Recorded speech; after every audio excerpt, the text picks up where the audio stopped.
yo le he puesto una invitación a luchar, he puesto como título, una invitación a luchar por una vida que valga la pena. Ya sabéis que la carta a Timoteo, la semana pasada Gabriel nos dio alguna pincelada introductoria, ¿verdad? Es una carta atribuida a Pablo, probablemente escrita en el entorno de los seguidores de Pablo, ¿verdad? De aquellos que continuaban bajo esa escuela que él había generado en la Iglesia. Y en este caso es una carta que está pues escrita bajo, digamos, la idea de dar consejo a un joven, entre comillas, ¿vale? Timoteo, alguien que quiere servir al Señor, que está siguiendo la fe. Entonces la carta está escrita como si Pablo aconsejase a Timoteo pues, a poder llevar su ministerio, su vida cristiana, su vida de fe de la mejor manera. Entonces, a mí me gustaría pues, que de alguna manera escuchásemos, y de hecho es probablemente una de las mejores maneras de poder leer la primera carta a Timoteo, las cartas a Timoteo, es ponernos en el lugar de Timoteo, ¿verdad? Escuchar los consejos que de alguna manera se nos quieren hacer llegar para poder vivir nuestra vida cristiana y a reflexionar, obviamente, esos consejos en la vida que a nosotros nos toca vivir, ¿no? Que a nosotros nos toca vivir en medio del siglo XXI como cristianos, ¿no? Que podemos aprovechar de esos consejos que está recibiendo Timoteo para nuestra propia existencia, para fundamentar nuestra fe, para continuar creciendo nuestra fe en el siglo XXI. Así que este es un poco una de las premisas más sencillas, ¿no? Para poder aprovechar una lectura a la carta a los Timoteos, a la carta a Timoteo. Las dos cartas que están dirigidas a Timoteo, ¿no? Y aquí, en este capítulo final de la primera carta, Pablo se va a valer, y hablo de Pablo, entendedme, con el nombre con el que entendemos la carta, pues Pablo se va a valer de una imagen, ¿no? Va a decir, pelea la buena batalla, ¿no? La versión más conocida en castellano, pelea la buena batalla de la fe, ¿no? Y a mí me gustaría hacer un poco énfasis en esa expresión, pelea la buena batalla. Aquí me gustaría estar girando la reflexión, porque la verdad es que el texto nos da para poder entrar en muchos matices, como casi todo en la palabra de Dios, ¿verdad? Me gustaría que girara en torno a esto, sin perder el tema de fondo que tiene que ver con el dinero, porque ya habéis visto que es el tema transversal de estos versículos, y junto con el dinero todo lo que acompaña, ¿verdad?, al dinero, ¿no? Todas las actitudes, emociones, sentimientos, decisiones que giran en torno al dinero y que muchas veces también interactúan, y este es el presupuesto de la carta, con la vida de la fe. Teniendo en cuenta esto, pues a mí me gustaría reflexionar, como digo, en ese consejo del apóstol Pablo, ¿vale?, a alguien joven que quiere servir al Señor. Vamos a seguir este presupuesto de lectura, ¿no? Y de alguna manera, luchar por lo que queremos es algo que todos tenemos una cierta experiencia. Librar batallas en nuestra vida por tener algo que queremos es algo que todos más o menos intuimos, ¿no?, en qué consiste. Todos hemos tenido esa experiencia de una u otra manera. Yo, por ejemplo, por poner una anécdota, ¿no?, cuando decidí empezar a correr, pues viví esa experiencia. Si os gusta el deporte, si os habéis apuntado alguna vez a un gimnasio, a veces esas cosas suelen pasar a primeros de año si no las acabas integrando como un hábito, ¿no?, que ya hablaremos también un poco de esto, pues solemos experimentar algo así. También aprender un nuevo idioma, adquirir nuevos conocimientos, nuevas habilidades, etcétera, etcétera. Claro, lo difícil, en verdad, y todos lo sabemos, y sobre eso se ha escrito muchísimo, pues lo difícil no es empezar. Lo realmente complicado es perseverar. Y de alguna manera, esto es lo que está en el fondo de este consejo de Pablo a Timoteo, el perseverar en la fe. De hecho, va a hacer ahí unas argumentaciones que van a girar en torno a esto, ¿no? Al principio siempre sobran las ganas. Como digo, todos tenemos esa intuición, todos tenemos esa experiencia. Pero con el paso de las semanas va apareciendo el cansancio, la pereza, la mandra. Ayer veíamos una película muy chula que decía una de las protagonistas, el cuerpo es muy vago, te tienes que mover, que el cuerpo es muy vago, lo que quiere es no moverse, ¿no?, decía una de las protagonistas, ¿no? El cansancio, la pereza, la falta de tiempo, las excusas, a veces con toda la razón, otras veces más injustificadas. Estas cosas todos lo hemos hecho y todos lo hacemos en la vida, ¿no? Es entonces cuando, en definitiva, acabamos descubriendo que alcanzar una meta no depende tanto de haber tomado una buena decisión, sino de mantenerla de manera estable, constante, durante toda tu existencia, durante toda tu vida. Y la vida cristiana, según este texto, va por aquí. Claro que es una buena decisión seguir a Jesús, pero solo la decisión no te va a mantener en el camino, en el discipulado de Jesús, ¿verdad? Va a tener que intervenir también nuestra actitud, nuestra intención de querer cultivar ese camino. Pablo va a utilizar esta imagen cuando utiliza a Timoteo a combatir el buen combate de la fe. Y lo dice así, la buena pelea de la fe. Está relacionando la vida de fe, la vida cristiana, con el pelear, el luchar por ello. No habla obviamente de guerra ni de violencia, sobra decirlo, es una metáfora. No tiene nada que ver con ir con otras personas ni defender el cristianismo en el mundo contra otras religiones ni cuestiones de este tipo, que a veces digo sobra decirlo, pero lo digo porque últimamente no sobra decir nunca nada en los púlpitos, cosas que a veces se habían dado por entendidas, ¿no? Pero está claro que esa no es la intención del escritor de la carta. La batalla de la que está hablando, en definitiva, es una batalla mucho más profunda que, en definitiva, se libra cada día de nuestra existencia a la hora de vivir nuestra fe cristiana. Timoteo vivía en Éfeso, alguna pequeña pincelada nos dio Gabriel la semana pasada, una ciudad donde el prestigio, el dinero, el reconocimiento marcaba el valor de las personas. Os he puesto en la siguiente diapositiva algunas imágenes de las ruinas que hoy se conservan de Éfeso, que está en la actual Turquía, absolutamente visitable. Es uno de estos deseos que me gustaría, ¿no?, poder cumplir en mi vida. Y os he puesto estas dos imágenes porque aún siendo ruinas se puede percibir el esplendor de aquella ciudad, ¿no?, en su momento. Fijaos en el tamaño del teatro romano, de la construcción, etcétera, etcétera, ¿no? Era una ciudad grande, era una ciudad próspera. Era una ciudad, como digo, donde el prestigio, el dinero, el reconocimiento marcaba el valor de las personas. Nada muy diferente de nuestro propio contexto. Podríamos extrapolarlo sin hacer ningún tipo de artilugio. La sociedad sigue diciéndonos a día de hoy que triunfar consiste en tener más, producir más, consumir más y proyectar una imagen de éxito. Y sin darnos cuenta, pues acabamos haciendo depender nuestra felicidad, nuestro sentimiento de plenitud como seres humanos en base a si hemos conseguido o no esas cuestiones, ¿no? La sociedad muchas veces lo proyecta así y los creyentes, los cristianos, vivimos en una sociedad, también estamos inmersos en esos valores, nos llegan esos valores, aunque ahora diré, ¿verdad?, son unos contravalores con la propuesta de Jesús. Por eso Pablo habla de un combate, por eso Pablo habla de que aquí hay una tensión, aquí hay una pelea, aquí hay algo por lo que luchar, son propuestas diferentes. Seguir a Jesús, en definitiva, significa apostar por un estilo de vida alternativo, y después matizaré. Eso no quiere decir que los creyentes no podamos tener dinero o aspirar a tener buenos trabajos y a manejar un buen patrimonio. Ojalá más creyentes pudieran disponer de esas posibilidades, ¿no?, para enfocarlos para bien, ¿no? Pero realmente aquí es donde va a estar el punto, es ese punto final, esos valores finales que van a constituir el estilo de vida alternativo de la propuesta del Evangelio.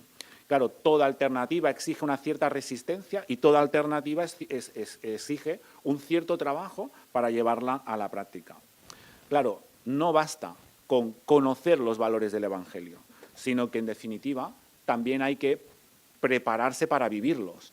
No surgen por generación espontánea, requieren en muchos casos un trabajo de no solo educación, sino también de puesta en práctica, ¿no? Hoy que tanto se habla de la educación, de las universidades, que muchas veces se contrasta, y mucha de la primera crítica que se suele hacer, mucha teoría, mucha academia, mucha precisión académica, pero después muy poco conocimiento en cuanto a la experiencia, en cuanto a la realidad de la vida, ¿no? Muchas veces cometemos este error en nuestra sociedad occidental, ¿no? Por lo tanto, la fe no consiste únicamente en decidir qué creemos, sino en perseverar en una forma distinta de vivir. Por eso os comparto dos ideas muy sencillas a raíz de este texto, ¿no? La primera es que, bueno, hay que elegir qué tipo de batalla merece la pena. El texto parte de aquí. La primera es que hay que elegir qué tipo de batalla merece la pena. En la batalla normalmente hay dos bandos, ¿no? Hay que elegir un bando, ¿no? Esto es lo que genera la metáfora. ¿De qué bando vas a jugar, ¿no? ¿En qué bando vas a estar? ¿Cuál es el bando en el que tú crees que merece la pena implicarte, ¿no? Obviamente está partiendo de la idea de aquellos que están siguiendo a Jesús como una apuesta de vida contra otra apuesta de vida, ¿no? Por lo tanto, aquí hay una primera valoración donde cada uno de los seres humanos, cuando accede al contenido del Evangelio, cuando conoce a Jesús, tiene que decidir si le convence, no le convence, apuesta, merece la pena o no, como tantas otras decisiones en la vida.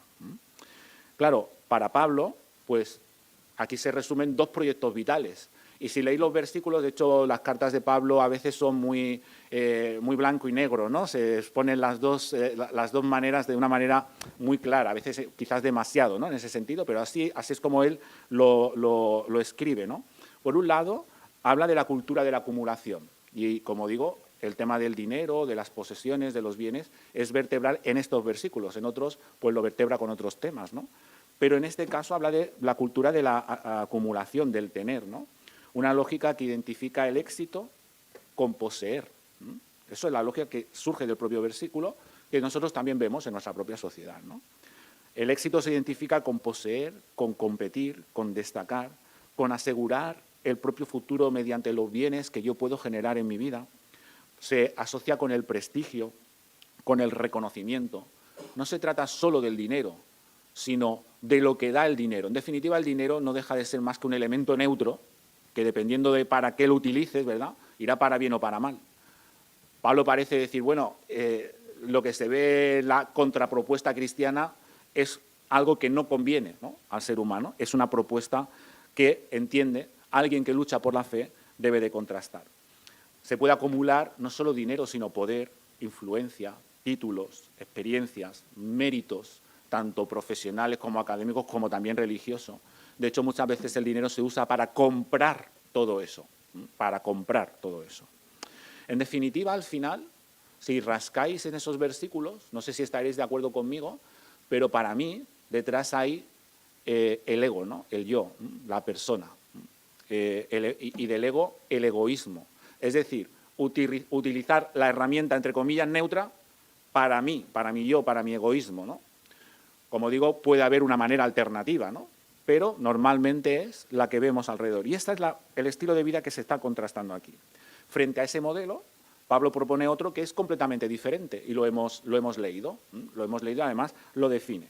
Que la verdadera riqueza, dice, es la piedad acompañada de contentamiento, de sentirse contento con lo que uno tiene, del agradecimiento, pero después habla también de la búsqueda de la justicia, de la piedad, del amor, de la paciencia, de la mansedumbre. Pone de hecho, literalmente el texto expone esos valores como la contrapartida a ese ego y egoísmo, ¿no?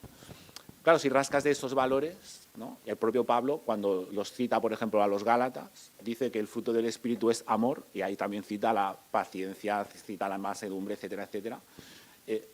En definitiva, es el fruto del Espíritu, ¿no?, que va muy en consonancia con el gran mandamiento de Jesús, que fue el amor. Amar a Dios, como hemos cantado, con todo nuestro ser, ¿no?, con toda nuestra mente, con todo lo que somos, y amar al prójimo, ojo, la cosa ya sale de ti, amar al prójimo como a ti mismo, ¿no? Así que parece que esa propuesta alternativa, si la tuviésemos que reducir absolutamente, se podría reducir en esa palabra amor, que te saca del ego y te saca del egoísmo y por lo tanto ya matiza todo lo demás, ¿no? Así que se están contraponiendo dos maneras absolutamente diferentes de enfrentar la realidad. Un contentamiento no es necesariamente aceptar, digamos, resignadamente las cosas que suceden en la vida, sino más bien lo que genera es la libertad de no depender en cuanto a la plenitud de tu existencia de lo que tienes o dejas de tener o de lo que pasa a tu alrededor. Sentirte bien como persona con todo tu ser, con todo lo que haces, con todo lo que tienes, con tu personalidad, con todo lo que te genera plenitud como ser humano, ¿no? Así que, en definitiva, Pablo está contraponiendo dos estilos de vida y está invitando a optar por uno de ellos, a pelear por uno de ellos. No está dando por hecho que porque hayas decidido seguir a Jesús, ese estilo de vida, por ciencia infusa, que decía mi abuela, va a formar parte de tu existencia. Todos también, como decimos, sabemos que las cosas no funcionan así, ¿verdad? Por lo tanto, la batalla, la lucha, la pelea, claro que nos afecta como creyentes y nos afecta como comunidad, porque va a requerir una actitud activa para estar pensando y sopesando esas alternativas de vida que constantemente la sociedad nos va a poner delante. y que siempre va a reinventar de nuevas y diferentes maneras. Probablemente Pablo nunca pensó en las redes sociales, pero si pensara en las redes sociales, las hubiera mencionado aquí. ¿Y cómo las hubiera mencionado? ¿Cómo las hubiera mencionado? Por lo tanto, seguimos luchando exactamente con el mismo fondo, ¿no? El ego y el egoísmo alejados, el individualismo que le suele acompañar, alejados del amor, el prójimo, y que la existencia va más allá de ti mismo. Plantearse la plenitud de la persona en relación con los demás, absolutamente alternativo a lo que normalmente vemos, ¿no? Donde no vale la pena competir, sino compartir. Por lo tanto, completamente diferente. Donde no conviene buscar el destacar por el éxito personal, sino que conviene sacrificarse en el servicio a los demás, ¿no? Buscando la dignidad personal y de los demás. Insisto, una alternativa de vida. Me gustaría, aunque fuera después en el pica pica, que me dijeseis cómo vivís vosotros esas alternativas, ¿no? ¿Dónde encontráis esa lucha? Porque está claro que el texto parte de que hay una decisión previa. Hay una decisión previa por algo que merece la pena, que vale la pena. Y quiero concluir esta primera reflexión haciéndoos pensar en esto. Ser cristiano no es apuntarte a una religión. Ser cristiano no es querer ganarte el favor de Dios, pues asistiendo a los cultos, haciendo servicio. Ser cristiano es apostar por una vida que vale la pena. Es apostar por una propuesta de vida que explicó y ejemplificó Jesús como una alternativa que te da plenitud de vida. Así es como deberíamos de plantearnos la fe. Claro, esto cambia mucho, ¿eh? Esto cambia mucho. Por eso, insistía, antes de ponernos a luchar, tengamos claro por qué luchamos, como creyentes y también como iglesia. La segunda, pues ahí casi que cae por su propio peso, ¿no? Si crees que hay una vida que merece la pena ser vivida desde el punto de vista de Jesús, entonces hay que esforzarse. Recae en nosotros también una parte de hacer eso realidad. Claro que partimos siempre de la gracia. En una iglesia como esta siempre estamos hablando de la gracia, ¿verdad? La gracia de Dios, que por su gracia suple todas nuestras carencias, un regalo que Dios nos da, esa vida, por supuesto que sí. Nunca vamos a hacer nada de tal manera que nos merezcamos todo lo que Dios nos da, por supuesto que sí. Pero a veces me gusta cuando se cita a Bonhoeffer, ¿no? En ese libro que escribió de vida en comunidad, cuando también hablaba de la gracia barata, ¿no? Que a veces las iglesias caen en la gracia barata, ¿no?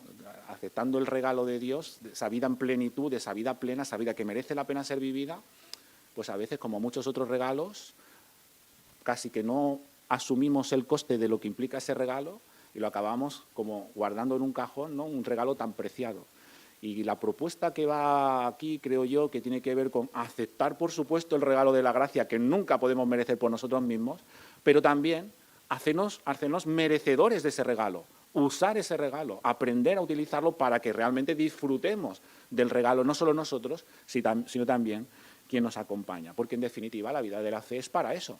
No es solo, ¿no?, para cumplir con una serie de actividades, ¿no?, sino que tiene que tener una incidencia en nuestras existencias, ¿no? Por eso, conocer los valores, me parece que en este texto pues, nos quieren hacer entender que no basta, ¿no? Todos sabemos que es mejor compartir que acumular. A mí esto me lo explicaban mis padres desde bebé.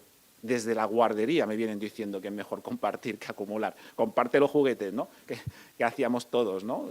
Acaparar el juguete que te gustaba, ¿no? Compartir es mejor que acumular, todos lo sabemos.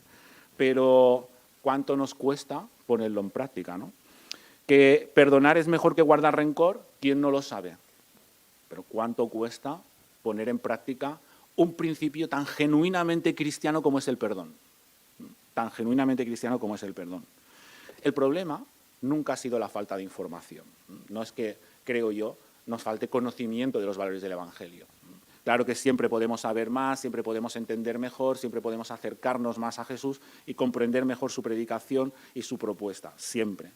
Pero tenemos suficiente conocimiento de qué es lo que Jesús nos vino a explicar y cómo y en qué consiste esa vida alternativa que Él quería que viviésemos. En la Iglesia no paramos de hablar sobre eso, a veces hasta el aburrimiento, diría yo, ¿no?, de hablar tanto de cuál es la propuesta de Jesús. El problema, como digo, no es la falta de información, sino muchas veces la práctica. Y ahí viene el consejo de Pablo, ¿no? Pelea la buena batalla de la fe.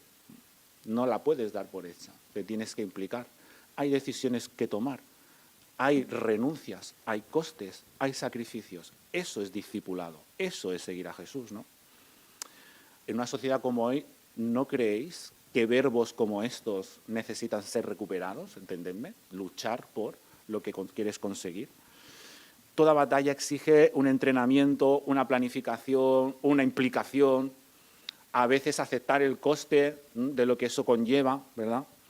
Hace falta disciplina, constancia, capacidad para levantarse una y otra vez cuando aparece el cansancio, cuando aparece lo que siempre se ha denominado en la vida cristiana las tentaciones, aunque a mí no me gustan esas palabras porque están muy cargadas de significado histórico, ¿no? Pero me entendéis lo que quiero decir con ello. Cuando muchas veces aparecen las ganas de abandonar la fe, abandonar la fe. Bueno, nada nuevo, ¿no? Los propios discípulos padecieron esto. Yo diría que hasta el propio Jesús, si me apuráis, en los evangelios. Por lo tanto, también debemos de cultivar un discipulado que asumamos conlleva sacrificio, conlleva renuncia, conlleva esfuerzo. Claro, esta predicación no sé si va a tener mucho éxito, porque todo lo que implica esto, ¿no? Normalmente en nuestra sociedad que va con lo rápido, normalmente estas cosas a día de hoy no suelen ser tan bien recibidas. Pero sinceramente, yo ya ni siquiera lo pienso con respecto al cristianismo, sino sobre cualquier cosa que creáis que merezca la pena y que queráis tener en vuestra vida. Si no se le dedica un tiempo, difícilmente se podrá obtener un resultado. La espiritualidad pues requiere orar. Y orar para mí es una de las mejores experiencias que un creyente puede tener. Pero claro, hay que orar. Hay que orar, ¿no? Hay que ponerse a orar. Y no siempre encontramos el tiempo para hacerlo, o somos lo suficientemente disciplinados para apartar otras cosas de nuestra vida y cultivar la espiritualidad. Aunque cuando lo hacemos todos reconocemos que nos ha ido de fábula. Sucede exactamente lo mismo con las reuniones comunitarias, con los estudios bíblicos y con tantas otras cosas que acompañan la vida cristiana. Construir fe cristiana en tu vida, construir comunidad, exige invertir tiempo, energía, tener paciencia con las personas que no piensan lo mismo que nosotros, practicar el amor es mucho más difícil que verbalizarlo, ¿verdad? Y todo esto, a día de hoy, puede parecer una pérdida de tiempo y una pérdida desde la lógica del éxito, ¿no? Porque ¿qué sacas a cambio de todo esto? Esto no tiene un rédito instantáneo en Instagram. Esto no se puede poner, no te van a dar likes en Instagram haciendo estas cosas, ¿no? Va a ser muy difícil. Como digo, Pablo utiliza en todo el pasaje diferentes expresiones, ¿no? Huye, busca, combate, echa mano, todo verbo de movimiento, todo verbo de acción, todo verbo que implica implicarse, valga la redundancia, con nuestra apuesta de fe. Nada tiene que ver con una actitud pasiva, sino con una práctica constante. Y esto es lo que finalmente genera hábitos que realmente cambian las existencias de las personas. Es así en todas las cuestiones de la vida, también lo es en la cuestión de la fe, ¿no? Acabo esta reflexión y vamos a la pantalla final. La buena batalla pues no tiene nada que ver con derrotar enemigos, ¿no? Probablemente tiene mucho más que ver con resistir dinámicas que nos deshumanizan a nosotros mismos y a los demás y que muchas veces se pueden percibir alrededor del dinero, aunque no sea el dinero directamente en sí mismo el que la cause. Cada día elegimos entre dos maneras de vivir. Yo siempre digo, como mínimo, porque si una cosa destaca en nuestra sociedad plural, es las múltiples maneras de vivir que podemos encontrar, ¿no? Quizás aquí en este texto se pone más de manifiesto una centrada en acumular y otra en compartir.